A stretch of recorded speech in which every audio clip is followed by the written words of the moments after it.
अल्लाह के रिकॉर्डिंग आप लोग सामने भेजत सही। मारूगढ़ की लड़ाई, मारूगढ़ की लड़ाई 2 भाग गाल लिया बनी। तीसरा भाग यहाँ से बा बनारस से माई डला, जबकि आल्हा के बनारस में पहुंचल बड़ी।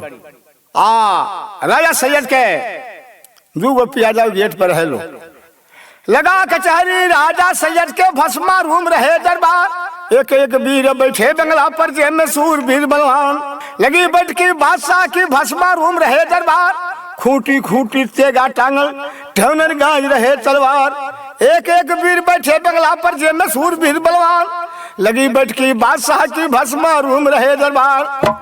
कुर्सी ऊपर कुर्सी लागे मोढ़ा रगा रगा जाए। एक और बैठे दाढ़ी वाले, एक और मिले मुझका जवान। गदा पचीसी मूसा रोमे मुँह पर थोड़े थोड़े बार। मेहरी मुँह सपने ना देखे मन में भर रहे दिन राती। मोजरा होत रहे बंगला पर। प्रेमी सुन प्रेम लगा यही जब कव्वाली बा। अरे मांगने वाले मांगे अपने रब से, अरे मांगने वाले मांगे अपने रब से, उनके दरबार में क्या नहीं है। मांगने वाले मांगे अपने रब से, उनके दरबार में क्या नहीं है।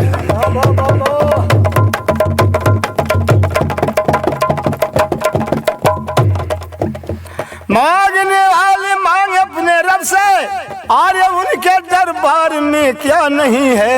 भर दो झोली मेरी या मोहम्मदी, अरे भर दो झोली मेरी या मोहम्मद, उनके दरबार में क्या नहीं है।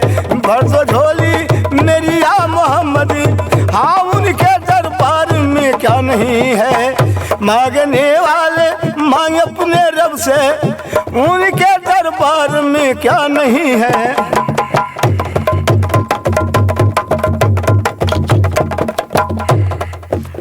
मांगने वाले मांग अपने रब से, अरे उनके दरबार में क्या नहीं है।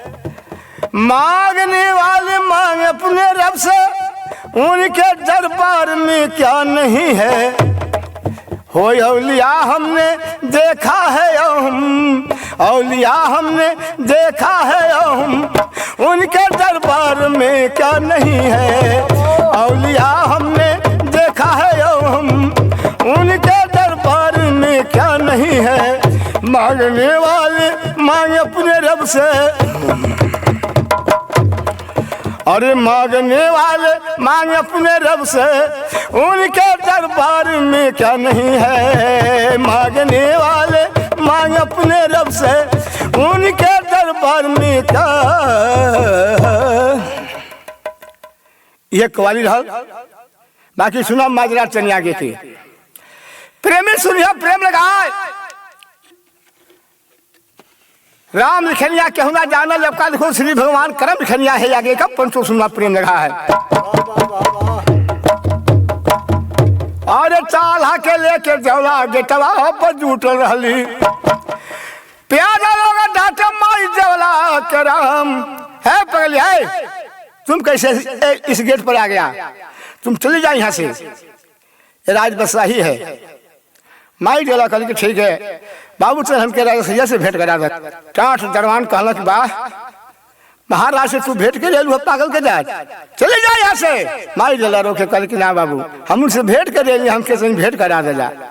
दयालु जरदार कल भाई औरत के जाट है, जब राजा साहब से भेंटे करे कहताड़ी कि मैं का भल बाटिन के भेंट कराइए दिल जा।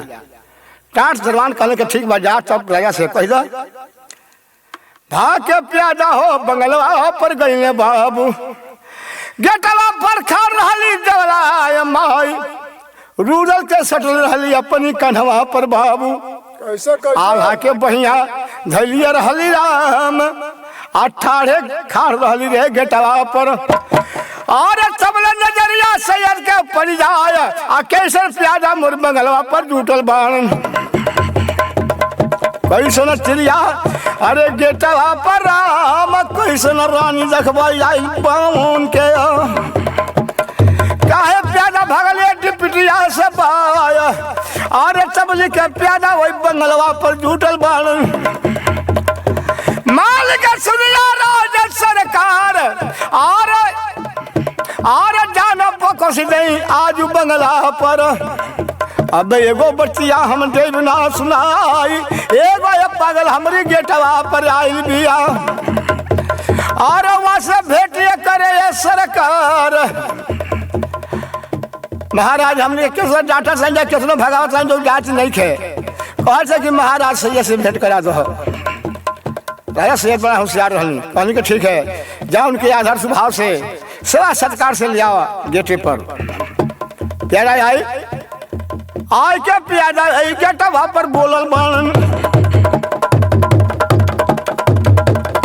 और पगली सुन ला बचिया हमार, अरे चलो ये पगली चलो तू बंगला हो पर। वही जा हो तो हर सेवा सत्कार।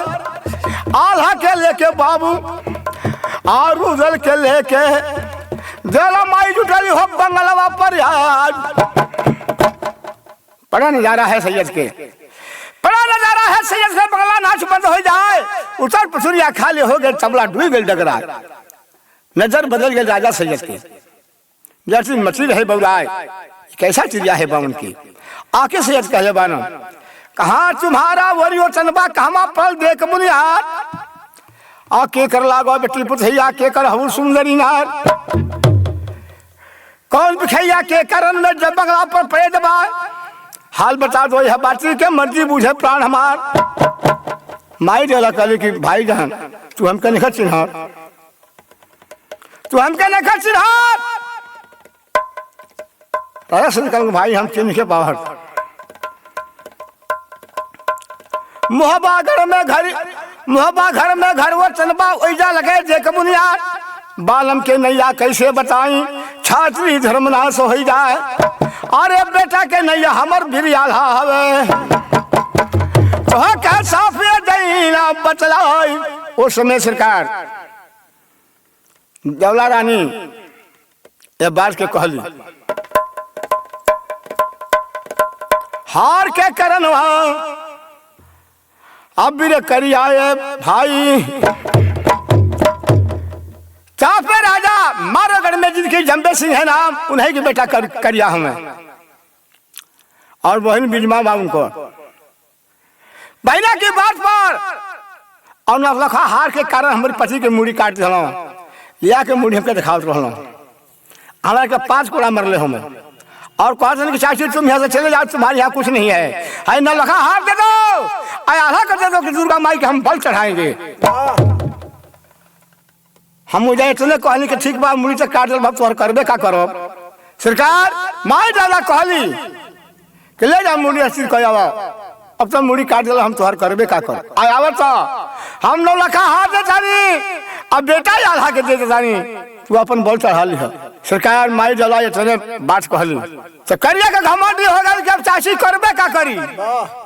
चाचा 1000 हाथी के बल उनके बात से करी कौन चीज हमार रहा चली है मुड़िया हस्ती को आई ले जाके सरकार मुड़ी पुढ़ा प्रकार दिया अपन बहन बिजमा से कहल के बहना यही मुड़ी पर से एड़ा दरी है।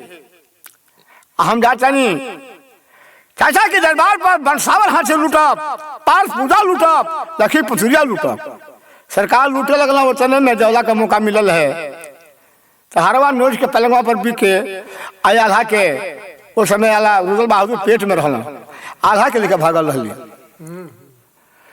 रूल का जन्म भाई बाटे पंजाबर में और वहां से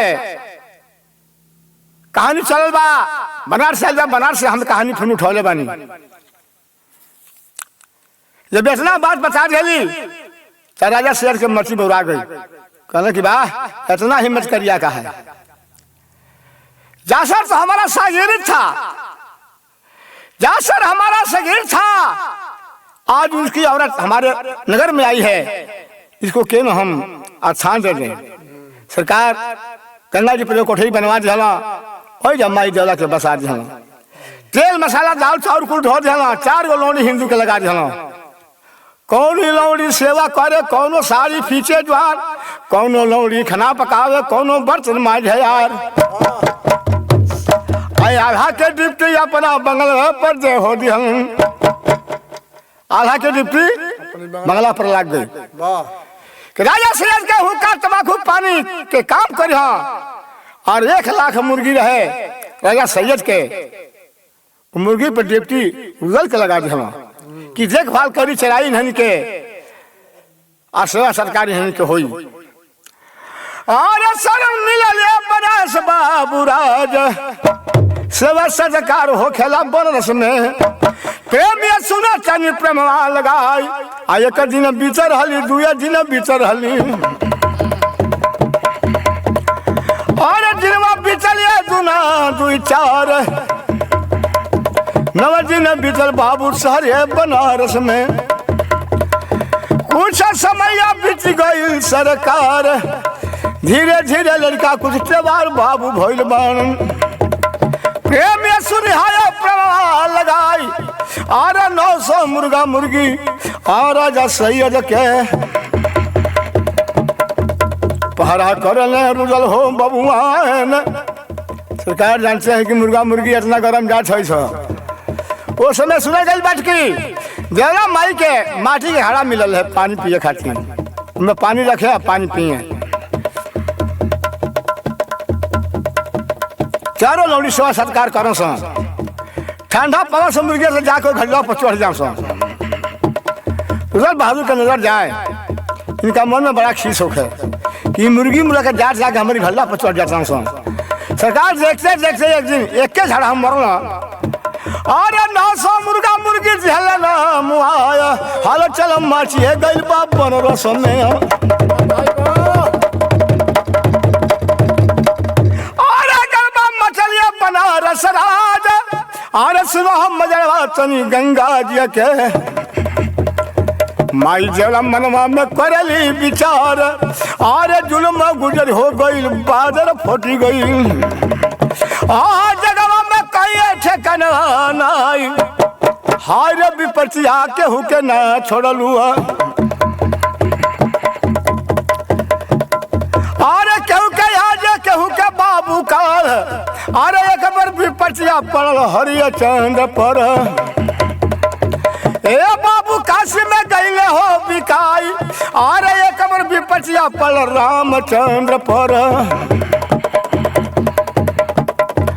14 वर्ष बितावे वनवास अरे एक बार विपत्तिया पल नल पिंजल पर भूजल मछली जल में कुछ जाए हाय रे विपत्तिया केहू के न छोड़लुआ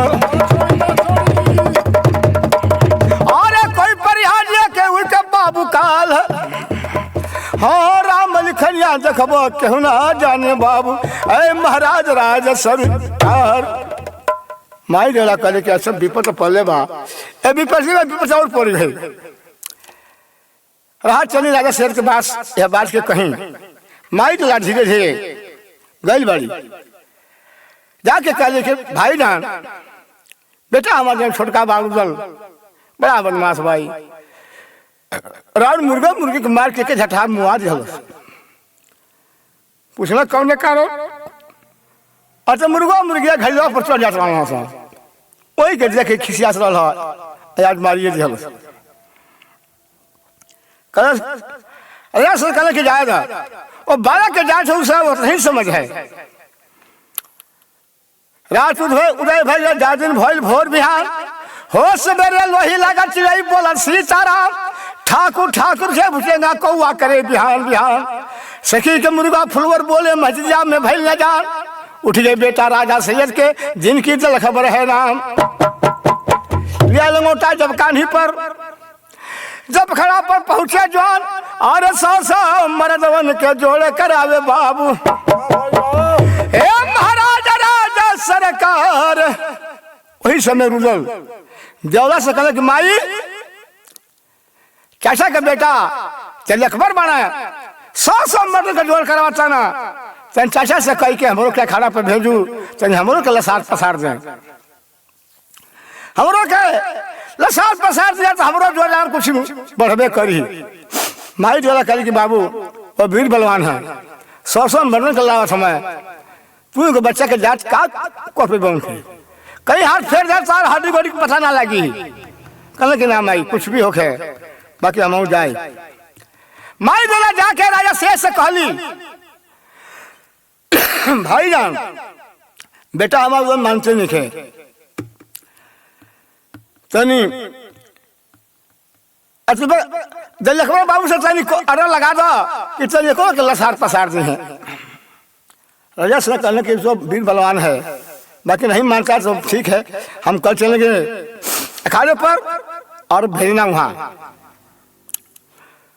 अखाड़ा पर सरकार अखाड़ा लाग गई राजा से जब कुर्सी लाग गई क्या कि रुदल बैठ के तमाशा देखे लगना अरे सौ मरद मन के जोड़ करा हमें एक बार अब देखे ले रुदल हो बबुआन मन में हुलासा आवे रुदल के महाराज राज सरकार सरकार जब एक बार सौ मन के जब जोड़ करा लिया तारा से कदर भर के बेटा अरे चलिए भाई बालक बार में कर चलिए को लसार पसार रहा एक ललसा लागल बा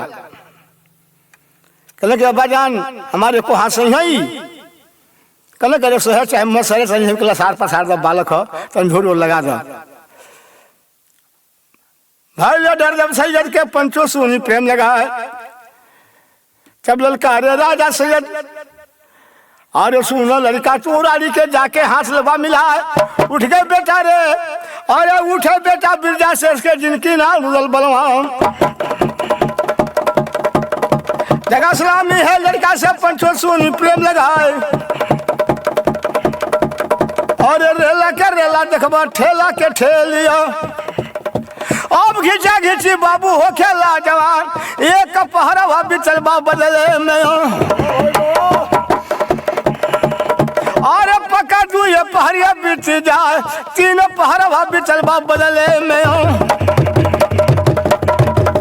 अब नहीं दुनहर में कुर्ती खाए चढ़ छुटल पसीना अरे महाराज राज सरकार जितना बिरवा खड़ा पर अब मुड़िया ले लोग चबाए ऐसा लड़का तो हम ना देखलियो लड़का लड़े दादा बाक जुझार लड़ते जब खड़ा में बाबू रूदल के सुना हो बयान आ लेके चढ़ा ले मुर्तानिया पर अब डलिया कबर के लिहा ले चढ़ाए ऐसा न पटके हो जब खड़ा में चारों पलाची से गिर जाए बहिया टूट गई बा अकबर के ये कबर बहिया ललनिया लाटा काय पढ़ा नजारा है सैयद के सैयद मन पैसा ऐसा बहादुर हम ना देखली देखत में तो लड़का लागे बाकी लड़से भूत हो जाए देखत में तो लड़का लागे बाकी लड़से भूत हो जाए कई समझा के लेके गए बंगला पर पंचो सुनी प्रेम लगा देवला के बोला के सैयद कहलन और रानी देवला की बोल जाओ रानी देवला अब तो बेटा सियान हो गए बासा जवान हो गए बासा हमरा लगे रही तो तोरी बेटन का बियाह ना हुई कौन अच्छा तेरी बेटी ना गई एक काम करके सुचल जो कलिंजर में राजा पर मालिक के लगे अपनी बहन बनोई की लगे ओइजा रही आ तोर पता ठेकान हम खटी नफा देखते रहो ओइजा रही तो तोर बेटन का बियाह हो जाई माई डाला कहली कि बेटन का बियाह होके चाहे मत होके हम यहाँ से जाए ना ये हमार बहन बनोई हलो हम विपक्ष के मानो गए द्वार पर हमार बनोई हमके फटकार के भगा दिया बेटा हमार पानी मंगला तो मेरे बेटा का पानी ना दिया हम कौन मुंह लेके जाएंगे उनकी दुआरी पर हम ना जाए चाचा भाई मांग बिहारी खाई बवन में हम ना जाए कलिंजर रात आठदा बचिया से सुने दोनों नहीं लाल हो जाए कहना अच्छा चला ना जेबी तो ठीक बा यही सर में अपन झाड़ू पर कर दोनों बच्चों के दिया यहाँ के बर्तन हमें छोड़ा पंचो सुन प्रेम लगा और रहले महिला बाबू रहील गढ़ के महिल हुए नाम बावन में महिला घूमे बावन में बाबू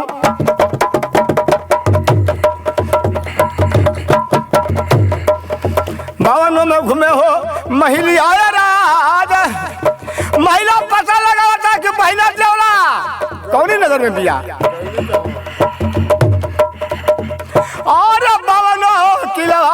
माहिल गईले बाबू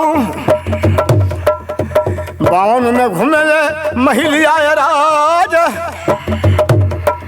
पटवायल अलगावे जाके शहर बनारस बहिना बाड़ी हो बनारस राज और घूमी घूमी महिला बाबू रे बामन में और बानो राजा से करे जवाब हमारी बहिना के मिया रखले बन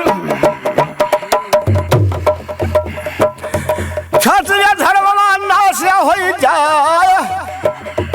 सरकार घूम घूम के महिला ये कहे बावनो रख लगे कि हमारी बहन के एगो मियाँ रखले बनो। राजा लोग सुनल के मन में बहुत भारी अपमान होके कि एगो हिंदू के मेहरारू के मुसलमान रखले बनो। बावनो राजा के मन में बड़ा दुख है, बड़ा तकलीफ होके महिला हलचल अरे जलवा मचाई सोरवा मचा हो जलन रे बामन में ए महाराज धनिया अवतार कहे कि खेत बिगड़ गल खेत मुसुआ कोड़ बिगाड़े खरिहान आ चुगुल चुटिया कबो न हारे चाहे जुचा हजारों खाए। महिला झगड़ा लगा दिलस घूम घूम बावनो राजा में रहने के लगे जाके कहलस कि हमारी बहन के एगो मियाँ रखले बा। राजा लोग के मन बड़ा दुख होके एक दिन के बाद से सरकार की बावनो का राजा जुट गई लोग कलिंजर राज में। उस समय चलती कलिंजर करे है राजा परमालिक के बावनो का राजा जुटा लोग अब बावनो राजा का मंत्री आए है लोग बावन को सरकार आके राजा परमालिक के बैठा के पूछे लगन कि आखिर में कहले कारण ए बावनो में बावनो राजा के अपमान भई आज छात्री धर्म नाश हो गई। सरकार पंचायत करे लागल राज कलिंजर में करते करते राजा लोग के जो मंत्री आये है लोग बावन को मंत्री है लोग मंत्री लोग जीरा कर दिया लोग कि महाराज हम लोग बावन और राजा की अपमान कैसे हुआ है कि परमाली के जरिए बावन में क्यों ना रखो क्यों सर ना झल दौला के तक देवला की बहन बहन नहीं होलो इन्हों लोग के सरल चाहते इन लोग का रखल चाहते रहे इन्हों लोग के चलते हमने का अपमान भइल बा। सरकार गलती निकाल दिया लोग जीरो करके ओ बानो मित्री जीरो करके गलती निकाल दिया राजा पर मालिक के किनकी चलती बावनो राज के अपमान भइल बा। बावनो राजा जुट के कहलू का ठीक बाटे तब इनकी चलती सही अपमान भइल बा तो इनका नाक कान काट दिया जा। बावनो मिल के सरकार परमालिक के नाक कान काटे चल दिया लोग। जब परमालिक रखल के हमार नाक कान काटी लो तो हाथ जोड़ के खाड़ हो गई कहले के महाराज काहे करूँगा सब हमार नाक कान काटब सबे जब हमारे गलती बा असह्य जाला आयल हली हमारा लगे बा कि हम ना रखली जब हमारे में गलती निकल गई तो जला बाड़ी बनारस राज हम जाते नहीं जला के लिए आ गए हम ना कान काहे काटब सके। हाँ सरकार राजा परमालिक के गलती निकाल दल वालों राजा परमालिक के नाक कान काटे चल लो। राजा परमालिक कहल हम जाए बनारस राज जवला के लिए आए अब यही जाए यहाँ बंद होता यहाँ से भाग हम कौन सभी बेरा मेरा काटिंग करके भेजब आप लोग सुनो सब तब तक ले हमरा के अनुमति दिहल जा।